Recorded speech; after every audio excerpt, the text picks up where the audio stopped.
copper lined? Copper line for two reasons. First of all, moisture. We're below the water line here, and we need to avoid moisture getting in here. Water and black powder don't mix. It stops the black powder functioning. And secondly, to avoid sparks. Copper doesn't spark like iron. Spark in here and we'd all end up in heaven very quickly. Right, I'm full. OK, get back up to those guns. OK. Hurry up, man! During the Battle of the Nile, one French ship, the Orient, was blown to Kingdom Come when a red-hot cannonball rolled into the powder room. For the powder monkey, speed was of the essence. Not easy during a battle when the deck would have been sanded to soak up the blood.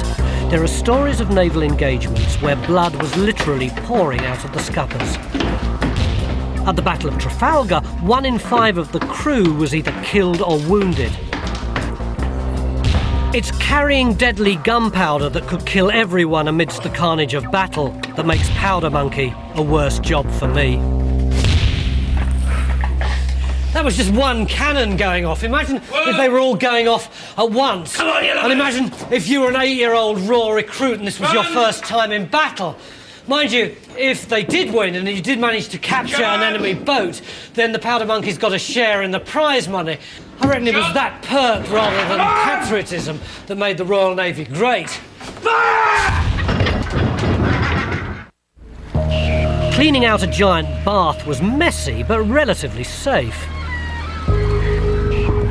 Riding officers and powder monkeys may have had risky lives, but at least they had the glory of fighting for king and country.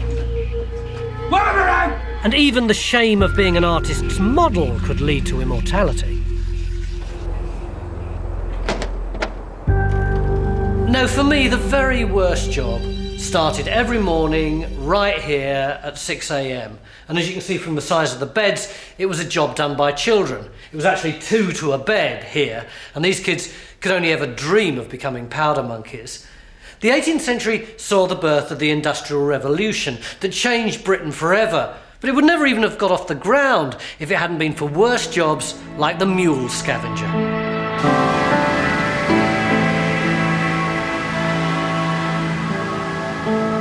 Mills like Quarry Bank near Manchester were technological marvels, using first water and then the new medium of steam to power cotton production.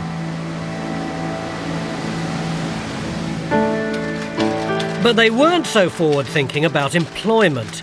The mill owners here, though by no means the worst, used to buy children as young as 6 from the workhouse for a couple of quid to be apprentices. For not more than board and lodging, they worked at least 12 hours a day.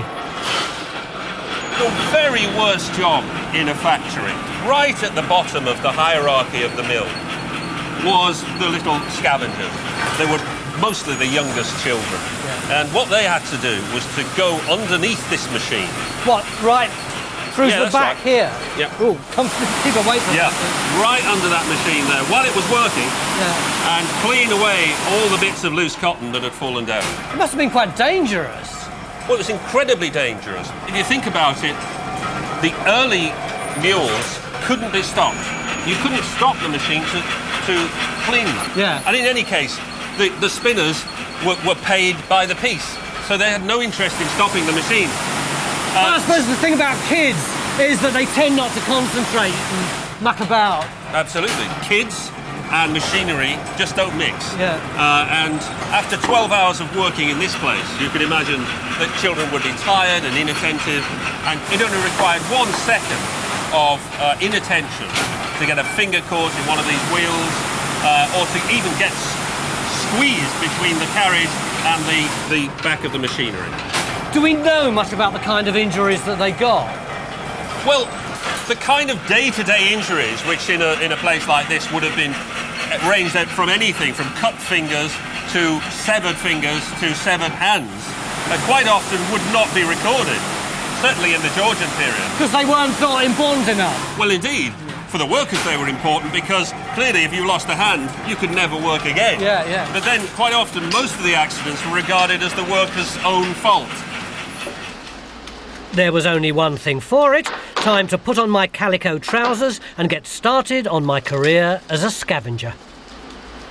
So I'm all kitted up, no shirt, as you can see. It's really hot in here. It can't be much cooler because otherwise these threads can snap, and no shoes either, because normally they'd have worn clogs with metal studs. But if your clog hits part of this machinery, it can cause a spark. And as you can see, there's lots of little bits of fluff in here. And if the spark hit one of those, then woof, the whole thing could go up in flames. So, Peter, I'm ready to go. What do I need to do? OK, here's your scavenger's brush. Yep. And here's your scavenger's sack. Right. Now, what you've got to do is to get into this rather cramped space under the machine. Yeah. And basically, the job's pretty simple. You've got to brush up all of this waste cotton. There's a and load get rid of it. muck up here as well, isn't there? It's all stuck all over the machine. Yeah, well, that's your job too. You've got to brush all that down and make sure that it's not going to contaminate the cotton. It's so incredibly dusty, actually, isn't it? it is indeed. Chris, can you start it up? I just want to see how... You can imagine how dangerous it would be to be cleaning off these wheels as well, you know, and the ropes and the machine. Yeah, it would be if your concentration shifted, wouldn't it? Absolutely. For 12 hours a day, the scavenger needed incredible agility. Today there's an emergency button to stop the machine, but even so, I still had to watch out. Losing your concentration could be fatal, as the memorandum book for the mill records for one accident in Georgian times. A very melancholy accident befell a lad named Joseph Foden, about 13 years of age. While engaged sweeping under a mule, his head was caught between the roller beam and the carriage, as the latter was putting up, and completely smashed. Death being instantaneous.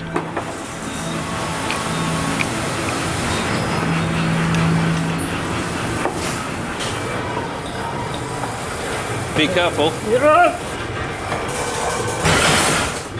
It would really take your feet off, wouldn't it? If you were concentrating over this bit here and you got your foot down there. Yep. Feet, fingers.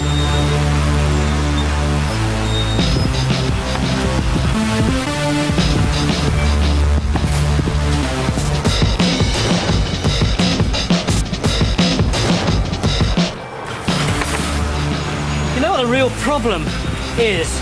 That there's no even rhythm. It sort of starts off really slowly, and then when it gets to the top, there's this rather unnerving pause, and you're just kind of waiting for it to start again, and you're sort of trying to do as much work as you can but get yourself in position, and then it starts to roll back quite slowly and then gets faster and faster. Do you see how that last bit was a real sprint? So, because there's no steady rhythm, it's hard to work out a steady strategy so that you're always in the right place. And your feet feel incredibly vulnerable for when it comes back behind you. You don't know if you're going to whack them on this thing. So it's actually much more knackering than you'd think it is.